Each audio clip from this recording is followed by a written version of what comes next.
कौन है? आपको दिखाई नहीं देता? मैं स्नान कर रही हूँ। आप यहाँ कैसे आ गए? राजा ने चौंक कर देखा तो एक लड़की स्नान कर रही थी। राजा जल्दी से पीछे मुड़ जाते हैं। मुझे क्षमा करिए, मैंने नहीं देखा कि आप यहाँ पर स्नान कर रही हैं। आप कौन हैं?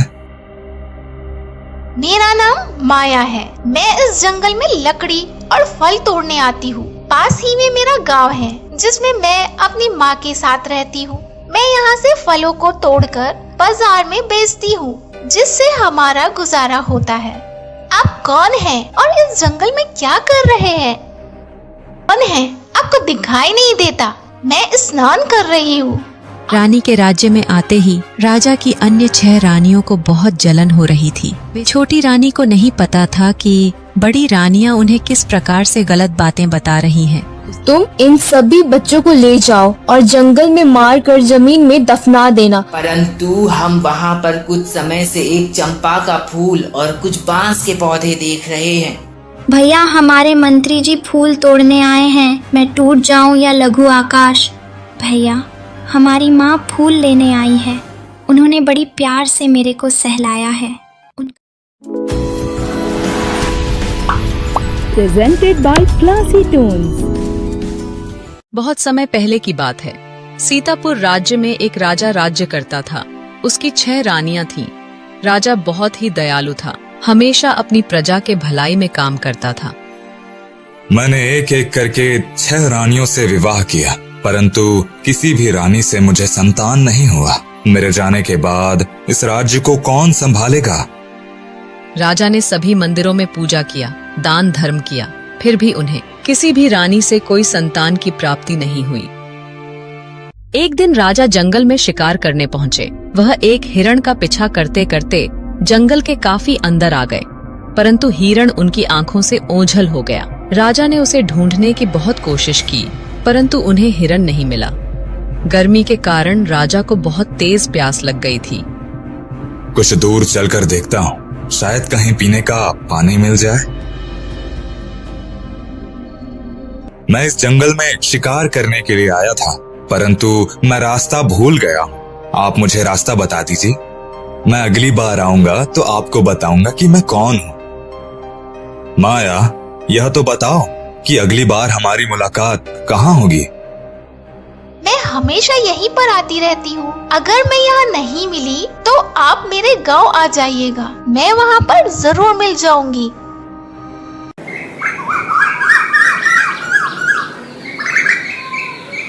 राजा माया पर मोहित हो चुका था। उसे माया से मिलने की बार बार इच्छा हो रही थी। मेरी 6 रानियां होने के बाद भी मैं माया की तरफ क्यों मोहित हो रहा हूँ? मेरा दिल माया की ओर क्यों जा रहा है? उसने अपने साथ बीती सारी घटना मंत्री को बताई। महाराज, जब वह लड़की आपको पसंद है तो आप उससे विवाह क्यों नहीं कर लेते? हो सकता है उनसे ही हमारे राज्य की उत्तराधिकारी मिल जाए। मंत्री जी, मुझे आपकी बात सही लग रही है। हम कल ही माया से मिलने के लिए चलते हैं। क्या तुम हमें उसका घर दिखा सकते हो? उसका घर यहीं सामने ही है। माया, बाहर आओ। देखो, मैं तुमसे मिलने के लिए आया हूँ। माया बाहर आई। उसकी आंखों से आंसू गिर रहे थे। क्या हुआ? तुम रो क्यों रही हो? 2 अजनबियों को देख सारे गांव के लोग जुट गए। बाबूजी, इसके घर में इसकी माँ के सिवा कोई नहीं था और वह भी चल पड़ी। अब ये अकेली हो गई। आप ही बताइए, ये रोए नहीं तो क्या कर? अगले दिन राजा और मंत्री माया से बात करने के लिए चल देते हैं। झरने के पास बहुत देर तक ढूंढने के बाद भी माया नजर नहीं आई। मंत्री जी, मुझे लगता है माया यहाँ से आके लौट चुकी है। उसने बोला था कि अगर मैं यहाँ ना मिली तो आप मेरे गांव आ जाइएगा। हमें उसके गांव चलना चाहिए। ठीक है महाराज, हम उनके गांव चलते हैं।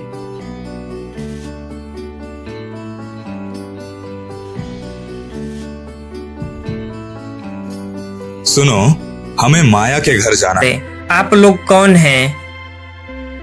हम सीतापुर राज्य के राजा हैं। और ये हमारे मंत्री जी हैं। यह सुनने के बाद पूरे गांव में खलबली मच गई। सभी लोगों ने राजा का बहुत अच्छा से स्वागत किया। मुखिया जी, यदि आप लोगों को कोई आपत्ति ना हो तो मैं माया से विवाह करना चाहता हूँ। महाराज, हमें कोई आपत्ति कैसे हो सकती है?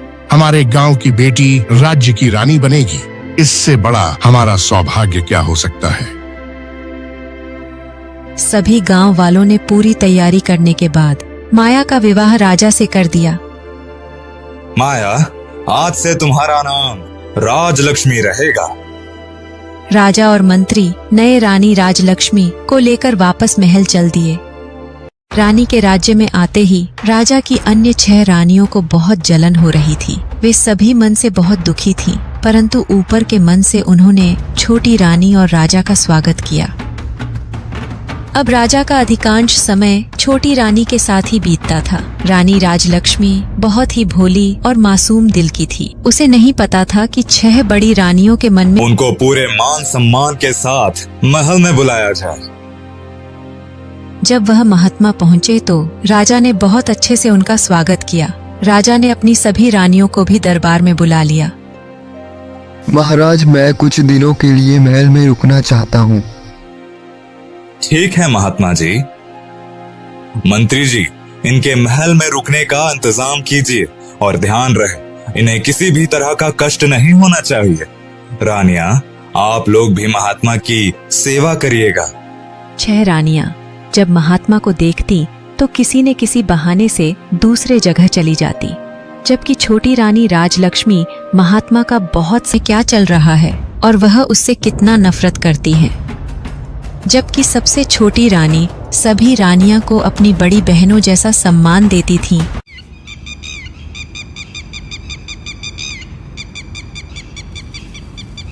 राजा रानी की शादी को 1 साल हो गए, परंतु अब भी उन्हें कोई संतान प्राप्ति नहीं हुई।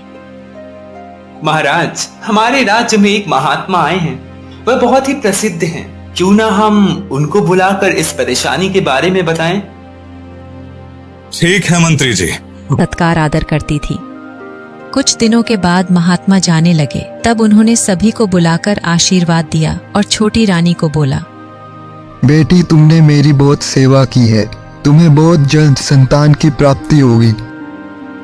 यह सुनकर राजा रानी बहुत खुश हुए। कुछ ही दिनों के बाद छोटी रानी गर्भवती हो जाती है और उसने राजा को यह बात बताई कि महाराज, आप पिता बनने वाले हैं। इतना सुनते ही राजा बहुत खुश हो गए। अब राजा रानी राजलक्ष्मी का बहुत ही ख्याल रखने लगे और रानी को कोई चीज का दिक्कत ना हो, इसके लिए उन्होंने कई नौकर भी लगा दिए। यह सब सुनने के बाद पूरे राज्य में खुशी ही खुशी थी। सारे प्रजा में खुशी का माहौल था, परंतु अन्य 6 बड़ी रानियों को बहुत जलन हो रहा था। छोटी रानी तो राजा को बहुत पहले से ही प्रिय है, परंतु बच्चा होने के बाद तो वह और भी उसको मानने लगेंगे। फिर हमारा क्या होगा? वे सभी आपस में बात करके छोटी रानी को परेशान करने की योजना बनाती थी, परंतु उनकी कोई योजना सफल नहीं हो पाती थी। कोई ना कोई उनके बीच में आ जाता था। कभी मंत्री जी आ जाते तो कभी राजा। दिन बीत रहे थे। रानी के गर्भावस्था का दिन भी पूरा होने वाला था। तभी महाराज, हमारे राज्य पर हमारे पड़ोस के राजा ने आक्रमण कर दिया है। मंत्री जी, आप जल्दी से सेना को लेकर जाइए और लड़ाई को संभालिए। ठीक है महाराज, मैं स्वयं जाकर देखता हूँ। परंतु मंत्री से कुछ नहीं हुआ। इसके बाद राजा ने स्वयं लड़ाई लड़ने का फैसला किया और उन्होंने बड़ी रानी से कहा, बड़ी रानी, छोटी रानी अभी गर्भावस्था में है। उन्हें किसी भी प्रकार का दुख नहीं होना चाहिए। आप उनका अच्छे से ख्याल रखिएगा। मैं लड़ाई में जा रहा हूँ। राजा इतना बोलने के बाद सेना को लेकर लड़ाई में चल दिए। अब तो बड़ी रानियों को अच्छा समय मिल गया कि वह छोटी रानी को दुख दें। वह छोटी रानी को गलत बात बताने लगी और उसे ऐसे काम करवाती थी जिससे उसके गर्भावस्था को नुकसान पहुंचे। छोटी रानी को नहीं पता था कि बड़ी रानियां उन्हें किस प्रकार से गलत बातें बता रही हैं। उसे लग रहा था कि बड़ी रानियां उसके लिए अच्छा ही सोचेगी, इसलिए वह आंख बंद करके सभी के बातों पर विश्वास कर रही थी। एक दिन की बात है, छोटी रानी को अचानक से पेट में दर्द होने लगा। वह बड़ी रानी से बोली, दीदी, मेरे पेट में दर्द हो रहे हैं क्योंकि मेरी गर्भावस्था का समय हो चुका है। इसका कोई उपाय बताइए दीदी। छोटी रानी के गर्भावस्था का समय पूरा हो गया था। बड़ी रानी सोच रही थी कि इसका अभी इतना ध्यान रखा जा रहा है तो बच्चा होने पर कितना ध्यान रखा जाएगा, इसलिए उसको छोटी रानी से बहुत जलन हो रही थी। तुम यहीं पर रुको, मैं दाई को बुला कर लाती हूँ। यह सब देखने के बाद दाई ने सभी बड़ी रानियों को बुलाया और उन्हें बच्चों को दिखाया। छोटी रानी ने 7 बच्चों को जन्म दिए हैं और वह बिल्कुल स्वस्थ है। आखिर ये कैसे हो सकता है? तुम इन सभी बच्चों को ले जाओ और जंगल में मार कर जमीन में दफना देना। इसके बदले हम तुम्हें बहुत से सोने के सिक्के देंगे और जल्दी से कुछ पत्थर के टुकड़े को ले आओ। हमने तुम्हें जो सोने के सिक्के देने के वादा किए हैं वह तुम्हें बहुत जल्द मिल जाएगा। दाई बहुत खुश हो गई और वह सभी बच्चों को लेकर जंगल में मारने चली गई। इधर सभी रानियां ने बच्चे होने के सारे कुछ ही समय बाद राजा युद्ध जीतकर अपने महल वापस आ गए। राजा के महल में आने के बाद सभी लोग का चेहरा उतरा हुआ था। जब वह छोटी रानी कमरे में प्रवेश किए तो वह बहुत ही दुखी थी, जबकि सभी 6 बड़ी रानियां बहुत ही खुश नजर आ रही थीं। यह देखकर राजा को बहुत ही हैरानी हुई। रानी राजलक्ष्मी, क्या हुआ? आप इतनी दुखी क्यों हैं? छोटी रानी के बोलने से पहले को देखा तो उसे बहुत हैरानी हो रही थी। वह सोच रही थी आखिर ऐसा कैसे हो सकता है कि वह लड़कों की जगह एक पत्थर को जन्म दे। ऐसा नहीं हो सकता है दीदी, मेरा बच्चा तो जरूर हुआ होगा। तो क्या हमने उसे छुपा दिए है? तुम क्या कहना चाहती हो? तुम ईंट पत्थर को ही जन्म दिए हो। लो अब इनको संभालो। इतना कहकर सभी रानियां अपने अपने कमरे में चली जाती हैं और राजा के आने का इंतजार करने लगती हैं। छोटी रानी को यह समझ नहीं आ रहा था कि ये सब कैसे हुआ। सभी बड़ी रानियों ने यह बात पूरे महल में फैला दी कि रानी को बच्चे नहीं बल्कि उसकी जगह पर ईंट पत्थर हुए हैं। निशान साफ कर दिए और बच्चों के जगह पर ईंट पत्थर के टुकड़े रख दिए। इसके बाद सभी रानी अपने अपने कमरे में आ गईं। कुछ देर बाद सभी रानियां छोटी रानी के पास आई हैं और उसके मुंह पर पानी का छींटा मारकर उसे होश में लाई। होश में आने के बाद छोटी रानी बहुत कमजोरी महसूस कर रही थी। दीदी, मेरे बच्चे कहाँ हैं? मुझे लड़का हुआ है या लड़की? तुमने कोई लड़के लड़कियों को जन्म नहीं दिए हैं। ये देखो, तुमने यह ईंट पत्थर को जन्म दिए हैं। छोटी रानी ने जब ईंट पत्थर को ही बड़ी रानी ने कहा, महाराज, इसका भेद जो खुल गया तो दुखी क्यों नहीं रहेंगे? आपके कहने का क्या मतलब है बड़ी रानी? मैं समझा नहीं। महाराज, हमारे साथ बहुत बड़ा धोखा हुआ है। इतने भोले चेहरे वाली रानी हम लोगों के साथ बहुत बड़ा धोखा किया। महाराज, यह गर्भवती नहीं थी, यह गर्भवती होने का नाटक कर रही थी। इन्होंने बच्चों के बदले ईंट पत्थर के टुकड़े को सुनो, मैं जैसा बोलूंगी तुम्हें वैसा ही करना है। इसके बदले मैं तुम्हें बहुत से सोने के सिक्के दूंगी।